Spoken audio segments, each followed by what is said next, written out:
মুখ্যমন্ত্ৰীগৰাকীয়ে ইতিমধ্যে পৰ্টেল শুভাৰম্ভণি কৰিছে আমি পোনপটীয়াকৈ সেয়া আগবঢ়াইছো বন্ধন ডাঙৰীয়া আমাৰ মাজত উপস্থিত অসম চৰকাৰৰ বিষয়াসকল আৰু আজিৰ অনুষ্ঠানত উপস্থিত সুধীবৃন্দ যোৱা বছৰ জানুৱাৰী মাহত আমি অসমত এটা নতুন প্ৰয়োগ কৰিছিলোঁ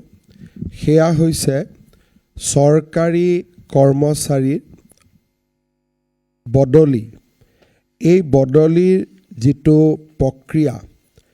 তাক অধিক স্বচ্ছ কৰা আৰু কৰ্মচাৰীসকলে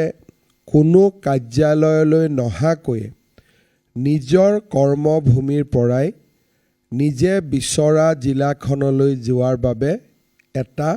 সহজ আৰু সৰল প্ৰক্ৰিয়া স্বাগত সতীৰ্থ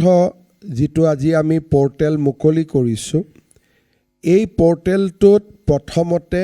যিসকল চৰকাৰী কৰ্মচাৰীয়ে নিজ কৰ্মভূমিৰ পৰা আন এখন কৰ্মভূমিলৈ যাব বিচাৰে তেওঁলোকে নিজৰ নাম পোনপ্ৰথমে পঞ্জীয়ন কৰে পঞ্জীয়ন কৰাৰ পিছত যেতিয়া সকলোৱে পঞ্জীয়ন কৰে কোনে ক'ত যাব বিচাৰিছে পঞ্জীয়নৰ সময়ত তেখেতসকলে 5খন জিলাৰ নাম আগবঢ়ায় যদি এজন কৰ্মচাৰী বৰাক উপত্যকাত কাম কৰি আছে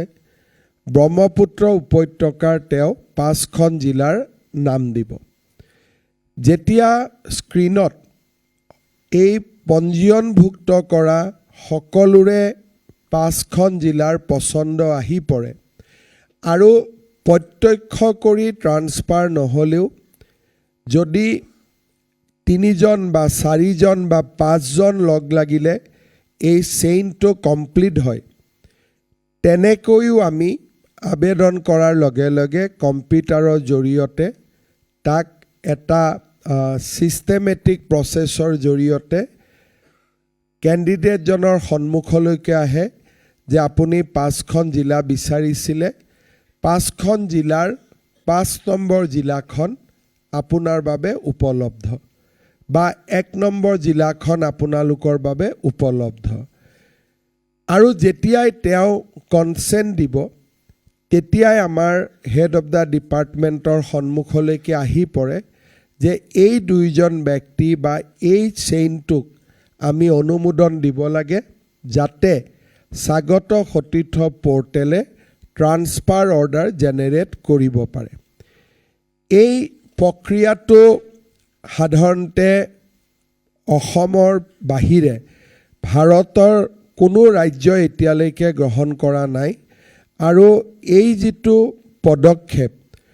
চৰকাৰী কৰ্মচাৰীৰ মাজত ট্ৰান্সফাৰৰ ক্ষেত্ৰত স্বচ্ছতা এই পদক্ষেপটোৱে বহু সহায় কৰে চৰকাৰী বিষয়া কৰ্মচাৰী বিশেষকৈ আমাৰ ছেক্ৰেটেৰিয়েট বা ডাইৰেক্টৰেটত most of the time transfer বিচৰা কৰ্মচাৰী তেওঁলোকৰ পিতৃ মাতৃ তেওঁলোকৰ বন্ধু বান্ধৱে কাৰ্যালয়টোত আহি বিভিন্নজনক হেঁচা প্ৰয়োগ কৰে মাজৰ মানুহৰ সৃষ্টি হয় আৰু এই প্ৰক্ৰিয়াটোত কেতিয়াবা আহিবলগীয়াজন আহিব নোৱাৰে আৰু আহিব নলগাজন আহিব পাৰে আৰু আমাৰ ডিপাৰ্টমেণ্টতো অযথা নতুন নতুন ফাইলৰ প্ৰতিদিনে সৃষ্টি হয়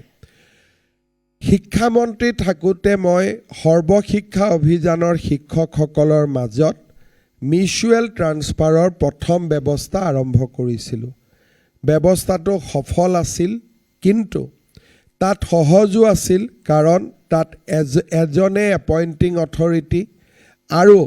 গোটেই ব্যৱস্থাটো এজন বিষয়াৰ হাতত কেন্দ্ৰীভুক্ত হৈ আছিল অৰ্থাৎ মিছন ডিৰেক্টৰ সৰ্বশিক্ষা অভিযান কিন্তু আমাৰ এই ব্যৱস্থাটোত আমাৰ গভৰ্ণমেণ্টত থকা 70তকৈ অধিক ডাইৰেক্টৰেট জিলা বিষয়া SP district agriculture officer Directorate of Agriculture, Directorate of Veterinary, Directorate of Health বহুকেইটা 38 ডিপাৰ্টমেণ্ট আৰু মোৰ দেন 75 আমাৰ হেড অফ দ্য ডিপাৰ্টমেণ্ট বা ডাইৰেক্টৰেট জড়িত হৈ থাকে। গতিকে সৰ্বশিক্ষা অভিযানত আমি এই পৰ্টেল বা এই ব্যৱস্থা যিমান ধুনীয়াকৈ কৰিছিলোঁ, চৰকাৰত ই এটা ডাঙৰ প্ৰত্যাহ্বান আছিলে। বিশেষকৈ ৰোষ্টাৰ, ছিনিয়ৰিটি,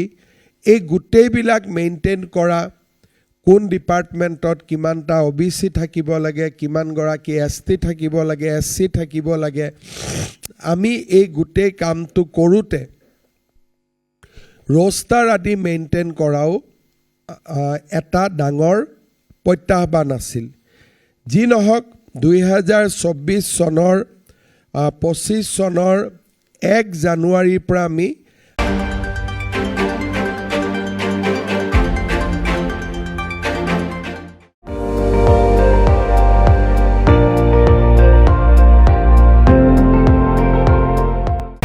আপুনি চাই আছে ND24 সৰ্বশ্ৰেষ্ঠ নহয় সৰ্বোত্তমৰ দৌৰত।